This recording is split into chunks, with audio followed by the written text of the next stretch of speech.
सारी पढ़ाई लिखाई तो सच बताऊं, असल जिंदगी में ज्यादा काम आती नहीं। पर अगर लगा दे अपना जी और जान उसमें कोई, उसको फिर ये दुनिया कभी हरा पाती नहीं। आधे अधूरे पढ़े लिखे तो बाजार में फाइल लेकर घूमते मिल ही जाएंगे, पर कर रहा हो तैयारी अकेले कहीं घर से दूर जाकर, ऐसे सूरमा को पेपर कब तक डरा पाएंगे। फेसबुक, इंस्टा, व्हाट्सएप, मैसेंजर, ये सब तो पेपर में नहीं आएगा। जो आएगा वो तेरी किताब में है, उससे बाहर भी कुछ नहीं आएगा। अटक गया, अब क्या करें? इसको समझे बिना तो आगे बढ़ भी नहीं पाएगा। समझ इसको जब तक समझ में ना आ जाए, पानी पीने तो तू उसके बाद ही जाएगा। पकड़ आज एक ऐसा विषय जिसका विचार आते ही तेरी आत्मा भी कमरा छोड़ के भाग जाती हो। चला दे उस पे अपने दिमाग का हल, लगा वक्त जब तक उसकी नब्ज हाथ में ना जाती हो। सवाल कर ऐसे जो बस तेरे पेपर में ही आते और जाते हों।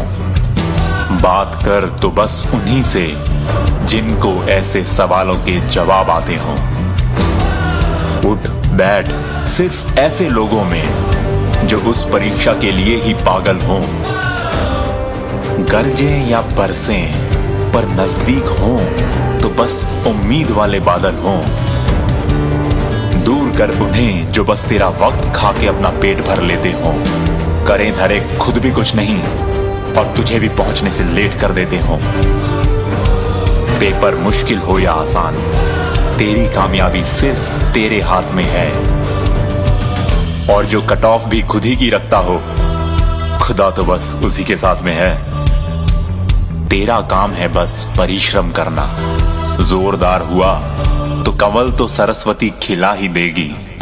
जितनी सच्चाई तेरी तैयारी में होगी, उतनी ही तो तेरे शब्दों में दिखाई देगी।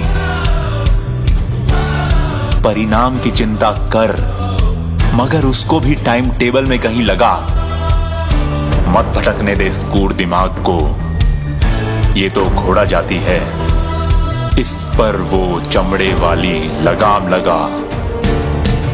कि ये घोड़ा जाति का क्या है, लगाम ना हो तो खच्चर हो जाता है, और खुला छोड़ दिया ज्यादा तो भाई ये जानवर खो भी जाता है। दिमाग का इस्तेमाल मत कर, रोएगा। इसका तो उम्र भर का अभ्यास है। पढ़ाई कर तो दिल से कर, कि दिल वालों की ही तो इस देश को तलाश है।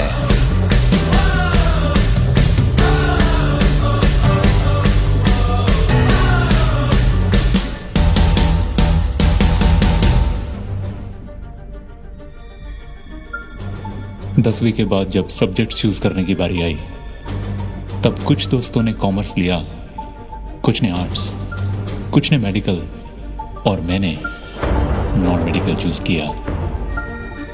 मेरे कई दोस्तों ने सब्जेक्ट्स घर वालों की सलाह से चूज किए थे। किसी के पापा लॉयर थे तो उसको लॉयर बनने की सलाह मिली होगी। किसी के घर में कोई डॉक्टर था तो उसको मेडिकल दिलवा दिया गया। किसी को आईएएस बनना था तो वो उसी हिसाब से सब्जेक्ट्स लेके बैठ गया। मगर मेरा सीन थोड़ा अलग था। मुझे खास करके फिजिक्स से बहुत प्यार था। लेंस में से कैसे लाइट ठुमका मार के निकलती है, यह धरती सूरज के चक्कर हर बार बिल्कुल ठीक 365 दिन और 6 घंटों में कैसे लगाती है। पूर्णिमा का चांद पूरा होकर भी हमें पूरा क्यों नहीं दिखता, और ये साली फ्रिक्शन मुझे चलने में कैसे मदद कर जा रही है। ये सारे सवाल मेरे लिए खेल से ज्यादा कुछ नहीं थे। नॉन मेडिकल इसलिए चाहिए थी क्योंकि मुझे इस दुनिया को चलाने वाली केमिस्ट्री को, इसको आगे बढ़ाने वाले मैथ्स को, हमारे जीवन को वजूद देने वाले सिद्धांतों को, लॉज को समझाती फिजिक्स को, इस दुनिया को जोड़ते सबसे बड़े धर्म साइंस को मुझे गहराई से पढ़ना था।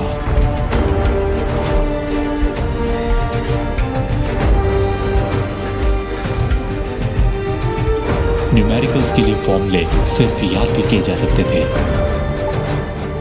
मगर उन्हें पहले समझना शायद ज्यादा जरूरी था।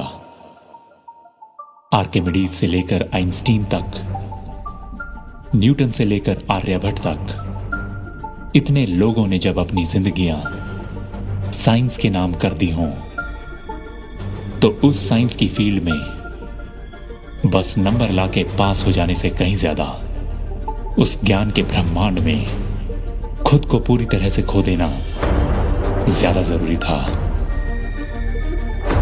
और फिर फिजिक्स का Newton's third law of motion यही तो कहता है कि every action has an equal and opposite reaction.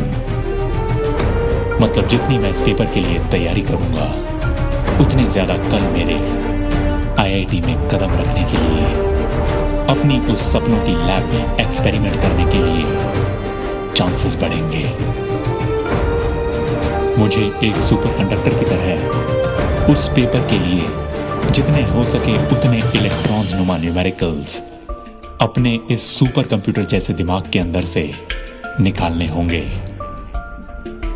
जैसे ओम्स लॉ में करंट वोल्टेज के डायरेक्टली प्रोपोर्शनल होता है, बिल्कुल वैसे ही मुझे भी अपनी तैयारी उस एग्जाम की औकात के साथ डायरेक्टली प्रोपोर्शनल बनानी होगी।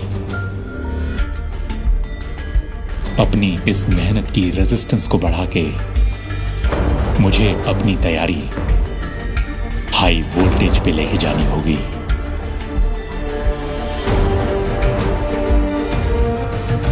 जैसे एक प्रिज्म में से होकर गुजरती लाइट अपने सातों रंगों में बिखर जाती है, ठीक वैसे ही एक एक टॉपिक मेरे इस दिमाग के प्रिज्म से बिखर के ही बाहर निकलेगा। जैसे इस जहां में कोई परफेक्ट गैस नहीं होती, कोई परफेक्ट क्लोज्ड सिस्टम नहीं होता, वैसे ही इस एग्जाम की तैयारी भी परफेक्ट तो नहीं हो सकती। मगर सारी अजम्पशंस मिलाकर मैं इस एग्जाम के रिजल्ट का कंक्लूजन अपनी जीत जरूर बनाऊंगा। और हां, हेज़नबर्ग्स अनसर्टेनिटी प्रिंसिपल के हिसाब से तुम मेरी वेलोसिटी तो नहीं देख पाओगे, मगर मेरी पोजीशन इस एग्जाम के बाद तुम्हें जरूर पता चल जाएगी। और वो होगा मेरा फ्यूचर आईआईटी का हॉस्टल।